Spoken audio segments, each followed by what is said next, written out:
Chapter 2 of The Call of Cthulhu by H.P. Lovecraft. This legamus recording may be distributed and adapted freely for any purpose. Read by Martin Rato. Chapter 2 The Tale of Inspector Legrasse. The older matters which had made the sculptor's dream and bas-relief so significant to my uncle formed the subject of the second half of his long manuscript. Once before, it appears, Professor Angell had seen the hellish outlines of the nameless monstrosity, puzzled over the unknown hieroglyphics, and heard the ominous syllables which can be rendered only as Cthulhu. And all this in so stirring and horrible a connection that it is small wonder he pursued young Wilcox with queries and demands for data. This earlier experience had come in 1908, 17 years before, when the American Archaeological Society held its annual meeting in St. Louis. Professor Angell, as befitted one of his authority and attainments, had had a prominent part in all the deliberations, and was one of the first to be approached by the several outsiders who took advantage of the convocation to offer questions for correct answering and problems for expert solution. The chief of these outsiders, and in a short time the focus of interest for the entire meeting, was a commonplace-looking middle-aged man who had traveled all the way from New Orleans for certain special information unobtainable from any local source. His name was John Raymond Legrasse, and he was by profession an inspector of police. With him he bore the subject of his visit, a grotesque, repulsive, and apparently very ancient stone statuette whose origin he was at a loss to determine. It was not to be fancied that Inspector Legrasse had the least interest in archaeology. On the contrary, his wish for enlightenment was prompted by purely professional considerations. The statuette, idol, fetish, or whatever it was, had been captured some months before in the wooded swamp south of New Orleans during a raid on a supposed voodoo meeting, and so singular and hideous were the rites connected with it that the police could not but realize that they had stumbled on a dark cult totally unknown to them and infinitely more diabolic than even the blackest of the African voodoo circles. Of its origin, apart from the erratic and unbelievable tales extorted from the captured members, absolutely nothing was to be discovered. Hence the anxiety of the police for any antiquarian lore which might help them place the frightful symbol, and through it track down the cult to its fountainhead. Inspector Legrasse was scarcely prepared for the sensation which his offering created. One sight of the thing had been enough to throw the assembled men of science into a state of tense excitement, and they lost no time in crowding around him to gaze at the diminutive figure whose utter strangeness and air of genuinely abysmal antiquity hinted so potently at unopened and archaic vistas.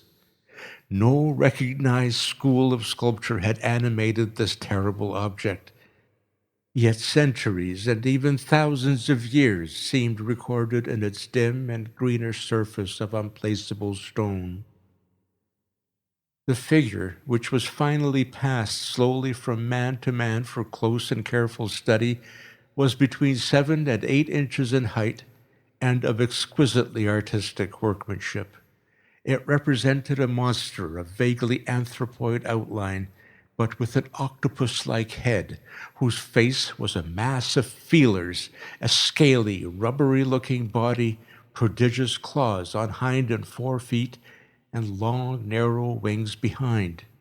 This thing, which seemed instinct with a fearsome and unnatural malignancy, was of a somewhat bloated corpulence, and squatted evilly on a rectangular block or pedestal covered with undecipherable characters. The tips of the wings touched the back edge of the block, the seat occupied the center, whilst the long, curved claws of the doubled-up, crouching hind legs gripped the front edge and extended a quarter of the way down toward the bottom of the pedestal. The cephalopod head was bent forward so that the ends of the facial feelers brushed the backs of huge forepaws which clasped the croucher's elevated knees.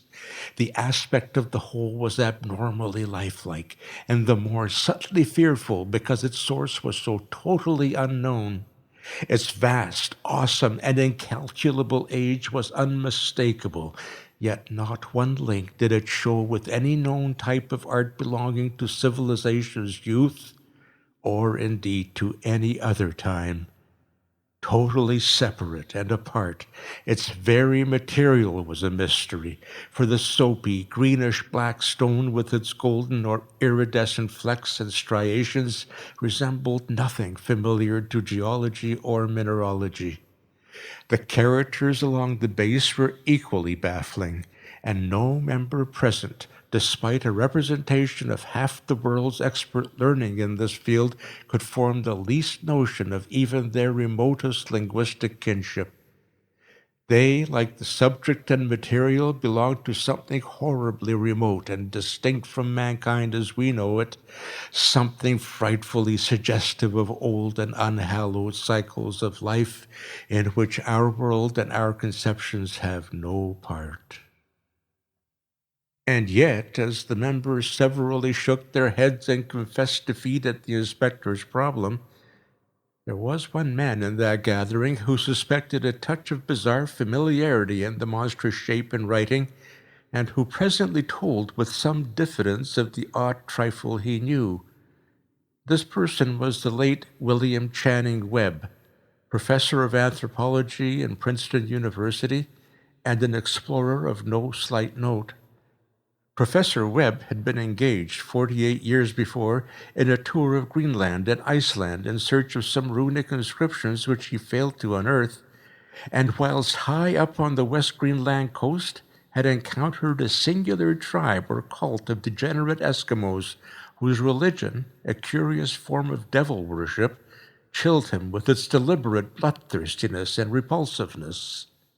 It was a faith of which other Eskimos knew little, and which they mentioned only with shudders, saying that it had come down from horribly ancient aeons before ever the world was made.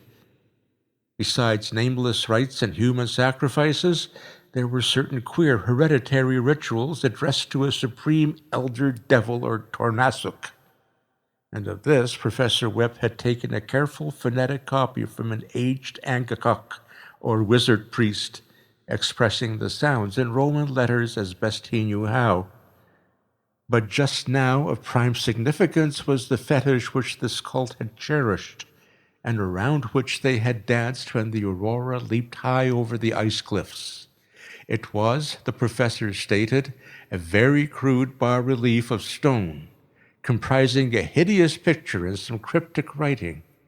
And so far as he could tell, it was a rough parallel in all essential features of the bestial thing now lying before the meeting. This data, received with suspense and astonishment by the assembled members, proved doubly exciting to Inspector Legrasse, and he began at once to ply his informant with questions. Having noted and copied an oral ritual among the swamp cult worshippers his men had arrested, he besought the professor to remember as best he might the syllables taken down amongst the diabolist Eskimos.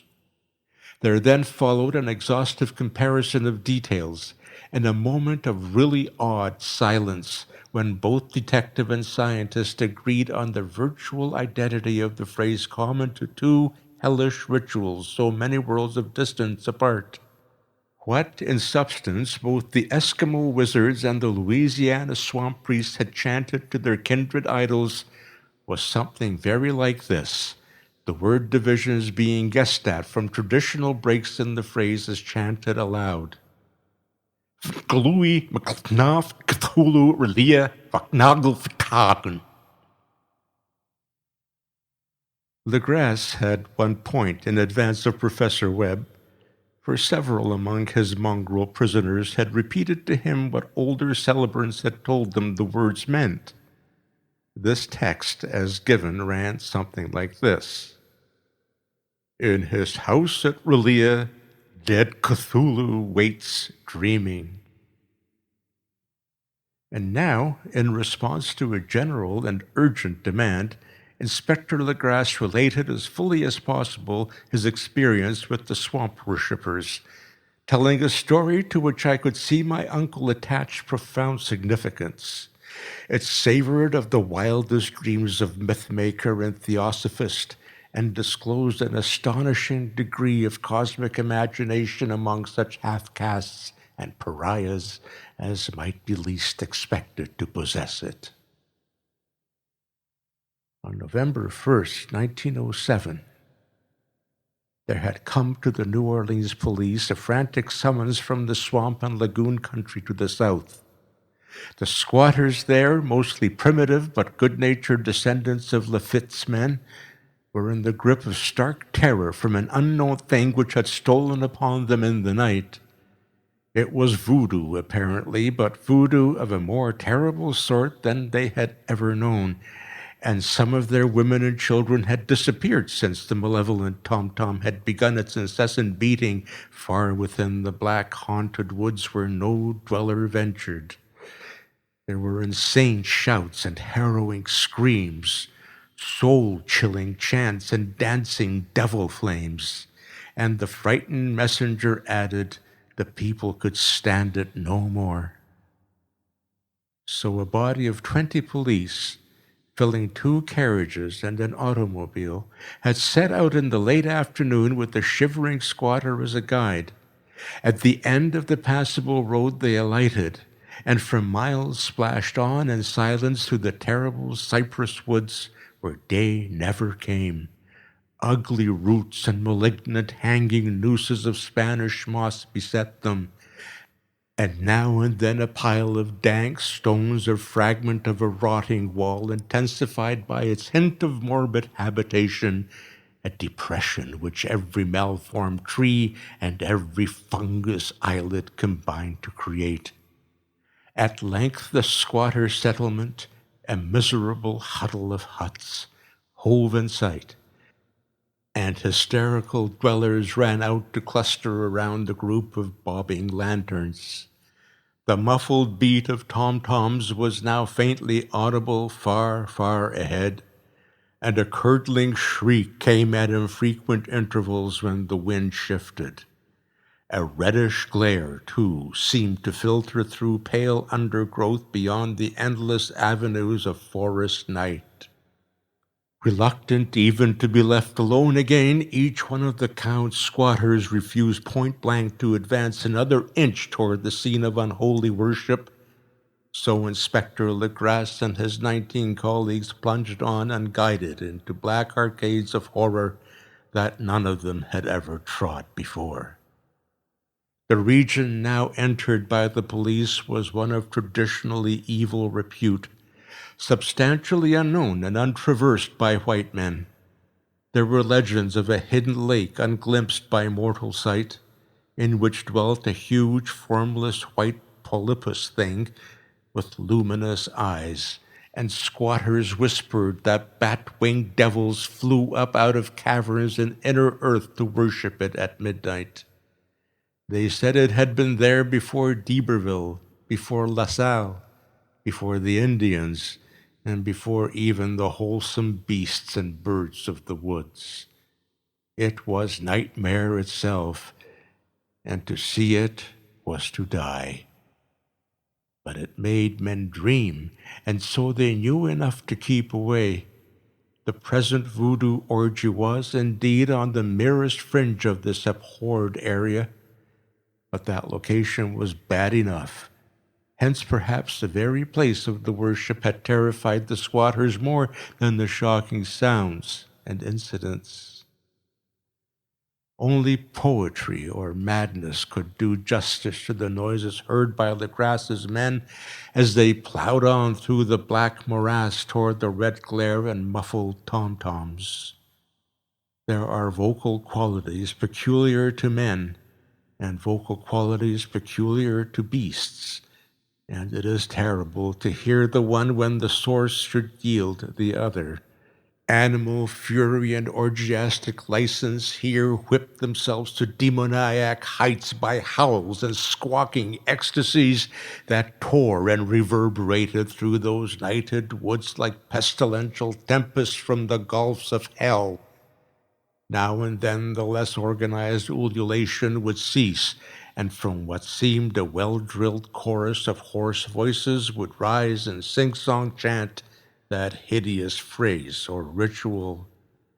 Cthulhu Relia Waknagle Fatagan.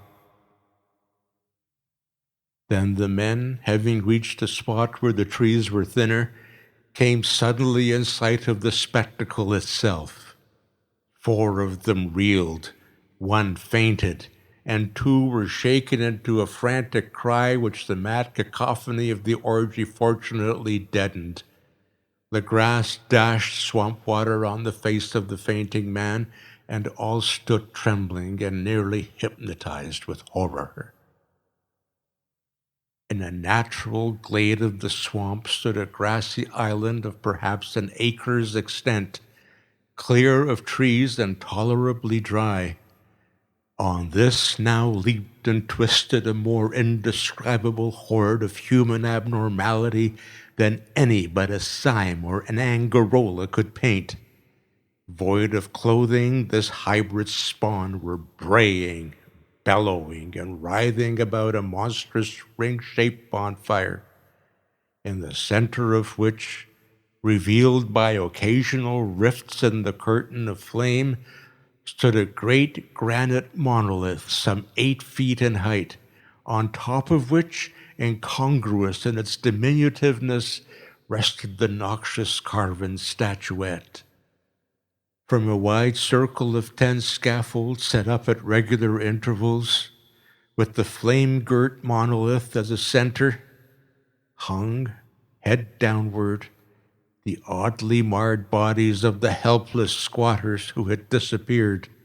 It was inside this circle that the ring of worshippers jumped and roared, the general direction of the mass motion being from left to right, an endless bacchanal between the ring of bodies and the ring of fire. It may have been only imagination, and it may have been only echoes which induced one of the men, an excitable Spaniard, to fancy he heard antiphonal responses to the ritual from some far and unillumined spot deeper within the wood of ancient legendary and horror. This man, Joseph D. Galvez, I later met and questioned, and he proved distractingly imaginative. He indeed went so far as to hint of the faint beating of great wings, and of a glimpse of shining eyes and a mountainous white bulk beyond the remotest trees, but I suppose he'd been hearing too much native superstition. Actually, the horrified pause of the men was of comparatively brief duration. Duty came first, and although there must have been nearly 100 mongrel celebrants in the throng, the police relied on their firearms and plunged determinedly into the nauseous rout. For 5 minutes, the resultant din and chaos were beyond description. Wild blows were struck, shots were fired, and escapes were made. But in the end, Legrasse was able to count some 47 sullen prisoners, whom he forced to dress in haste and fall into line between 2 rows of policemen. 5 of the worshippers lay dead, and 2 severely wounded ones were carried away on improvised stretchers by their fellow prisoners. The image on the monolith, of course, was carefully removed and carried back by Legrasse. Examined at headquarters after a trip of intense strain and weariness, the prisoners all proved to be men of a very low, mixed-blooded, and mentally aberrant type. Most were seamen, and a sprinkling of Negroes and mulattoes, largely West Indians or Brava Portuguese from the Cape Verde Islands, gave a coloring of voodooism to the heterogeneous cult. But before many questions were asked, it became manifest that something far deeper and older than Negro fetishism was involved. Degraded and ignorant as they were, the creatures held with surprising consistency to the central idea of their loathsome faith. They worshipped, so they said, the great old ones who lived ages before there were any men, and who came to the young world out of the sky. Those old ones were gone now, inside the earth and under the sea, but their dead bodies had told their secrets and dreams to the first men who formed a cult which had never died. This was that cult, and the prisoners said it had always existed and always would exist, hidden in distant wastes and dark places all over the world, until the time when the great priest Cthulhu, from his dark house in the mighty city of R'lyeh under the waters, should rise and bring the earth again beneath his sway. Someday he would call when the stars were ready, and the secret cult would always be waiting to liberate him. Meanwhile, no more must be told. There was a secret which even torture could not extract. Mankind was not absolutely alone among the conscious things of earth, for shapes came out of the dark to visit the faithful few, but these were not the great old ones. No man had ever seen the old ones. The carven idol was great Cthulhu, but none might say whether or not the others were precisely like him. No one could read the old writing now, but things were told by word of mouth. The chanted ritual was not the secret. That was never spoken aloud, only whispered. The chant meant only this: in his house at R'lyeh, dead Cthulhu waits dreaming.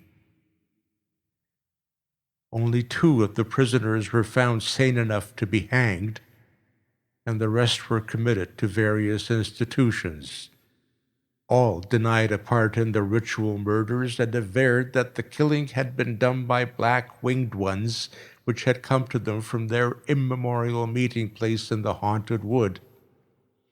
But of those mysterious allies no coherent account could ever be gained. What the police did extract came mainly from the immensely aged mestizo named Castro, who claimed to have sailed to the strange ports and talked with undying leaders of the cult in the mountains of China. Old Castro remembered bits of hideous legend that paled the speculations of theosophists and made man and the world seem recent and transient indeed. There had been aeons when other things ruled on the earth, and they had had great cities. Remains of them, he said the deathless Chinamen had told him, were still to be found as cyclopean stones on islands in the Pacific.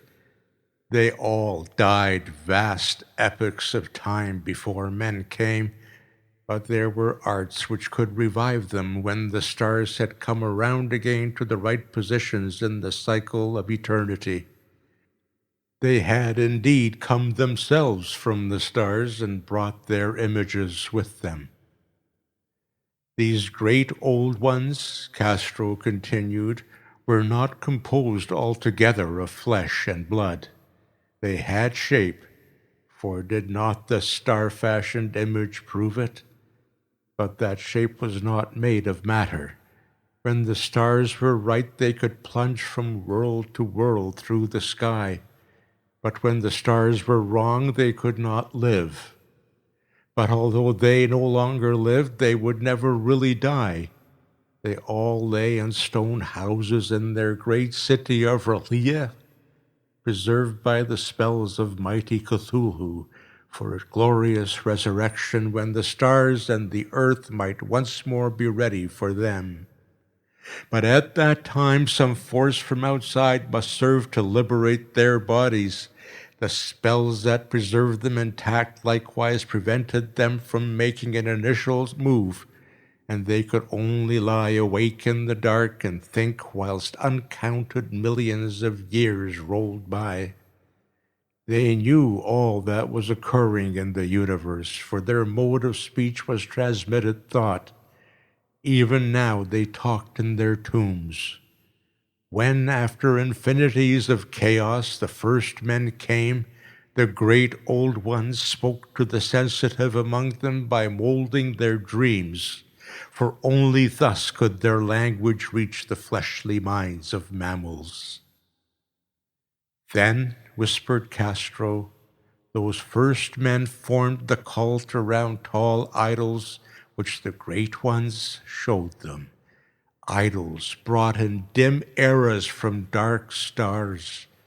That cult would never die till the stars came right again, and the secret priests would take great Cthulhu from his tomb to revive his subjects and resume his rule of earth.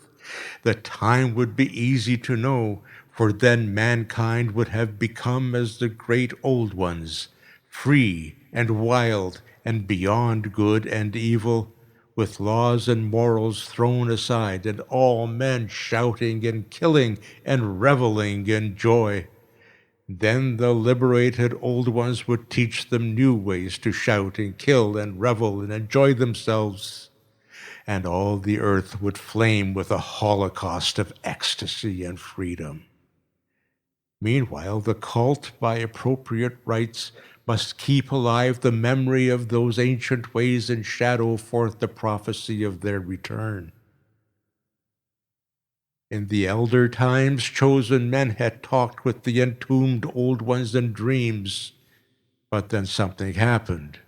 The great stone city Relia, with its monoliths and sepulchres, had sunk beneath the waves, and the deep waters, full of the one primal mystery through which not even thought can pass, had cut off the spectral intercourse. But memory never died, and the high priest said that the city would rise again when the stars were right. Then came out of the earth the black spirits of earth, moldy and shadowy, and full of dim rumors picked up in caverns beneath forgotten sea bottoms. But of them old Castro dared not speak much. He cut himself off hurriedly, and no amount of persuasion or subtlety could elicit more in this direction. The size of the old ones, too, he curiously declined to mention. Of the cult, he said that he thought the center lay amid the pathless desert of Arabia, where Irem, the city of pillars, dreams hidden and untouched. It was not allied to the European witch cult and was virtually unknown beyond its members. No book had ever really hinted of it, though the deathless Chinaman said that there were double meanings in the Necronomicon of the mad Arab Abdul al-Hazred, which the initiated might read as they chose, especially the much-discussed couplet, "That is not dead which can eternal lie, and with strange aeons even death may die."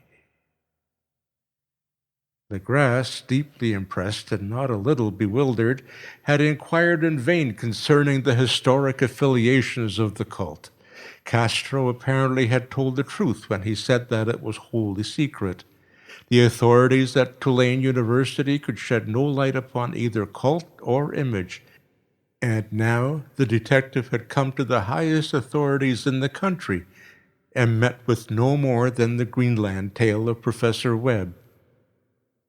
The feverish interest aroused at the meeting by Legrasse's tale, corroborated as it was by the statuette, is echoed in the subsequent correspondence of those who attended, although scant mention occurs in the formal publications of the Society. Caution is the first care of those accustomed to face occasional charlatanry and imposture. Legrasse for some time lent the image to Professor Webb, but at the latter's death it was returned to him and remains in his possession, where I viewed it not long ago. It is truly a terrible thing, and unmistakably akin to the dream sculpture of young Wilcox. That my uncle was excited by the tale of the sculptor, I did not wonder, for what thoughts must arise upon hearing, after a knowledge of what Legrasse had learned of the cult, of a sensitive young man who had dreamed not only the figure and exact hieroglyphics of the swamp-found image and the Greenland devil tablet, but had come in his dreams upon at least 3 of the precise words of the formula uttered alike by Eskimo diabolists and mongrel Louisianans. Professor Angel's instant start on an investigation of the utmost thoroughness was eminently natural, though privately I suspected young Wilcox of having heard of the cult in some indirect way and of having invented a series of dreams to heighten and continue the mystery at my uncle's expense. The dream narratives and cuttings collected by the professor were, of course, strong corroboration. But the rationalism of my mind and the extravagance of the whole subject led me to adopt what I thought the most sensible conclusions.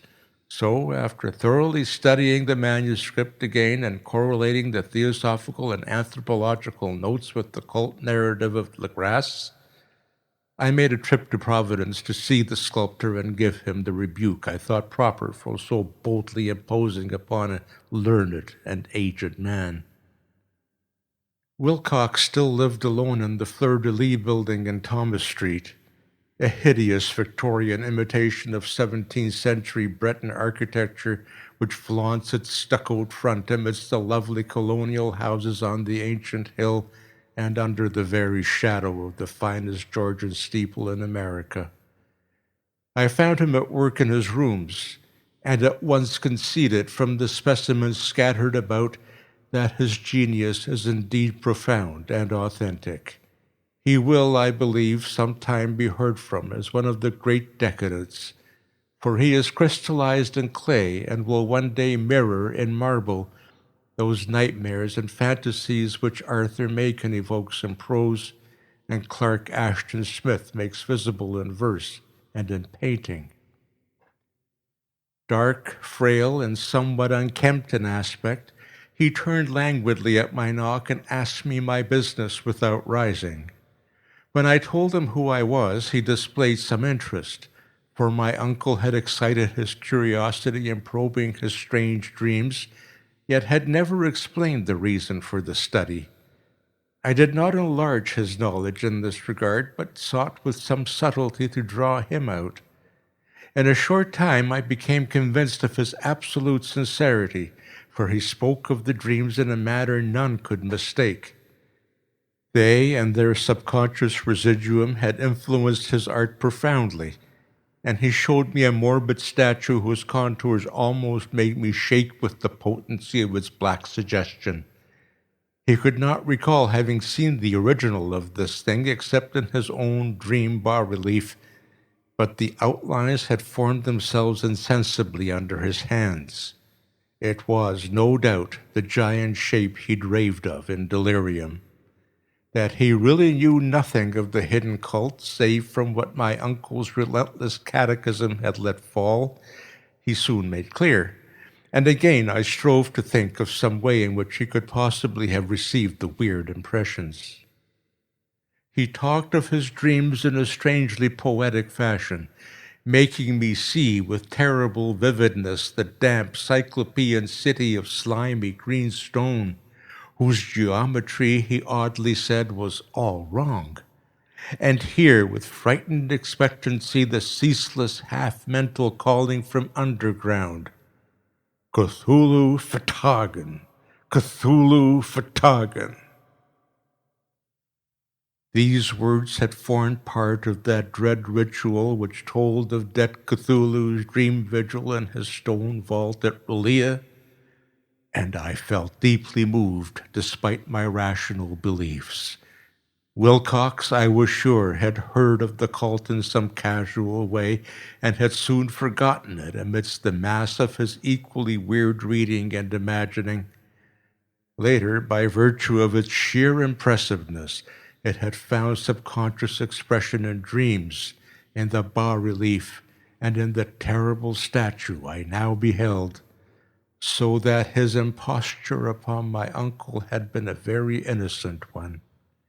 The youth was of a type, at once slightly affected and slightly ill-mannered, which I could never like, but I was willing enough now to admit both his genius and his honesty. I took leave of him amicably and wished him all the success his talent promises.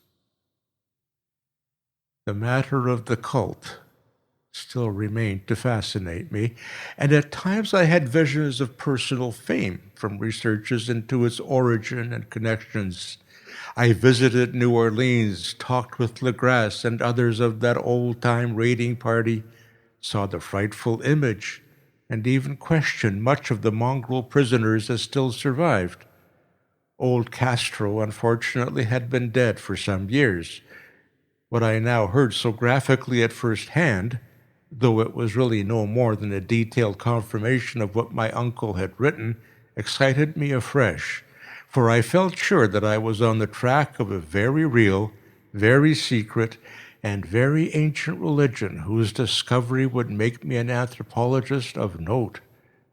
My attitude was still one of absolute materialism, as I wish it still were, and I discounted with almost inexplicable perversity the coincidence of the dream notes and the odd cuttings collected by Professor Angell.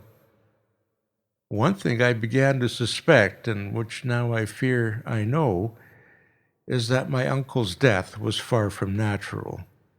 He fell on a narrow hill street leading up from an ancient waterfront swarming with foreign mongrels after a careless push from a Negro sailor.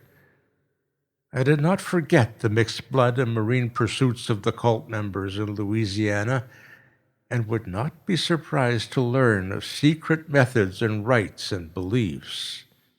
Legrasse and his men, it is true, have been let alone, but in Norway a certain seaman who saw things is dead.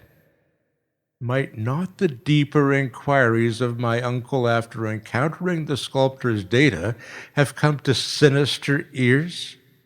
I think Professor Angell died because he knew too much, or because he was likely to learn too much. Whether I shall go as he did remains to be seen, for I have learned much now.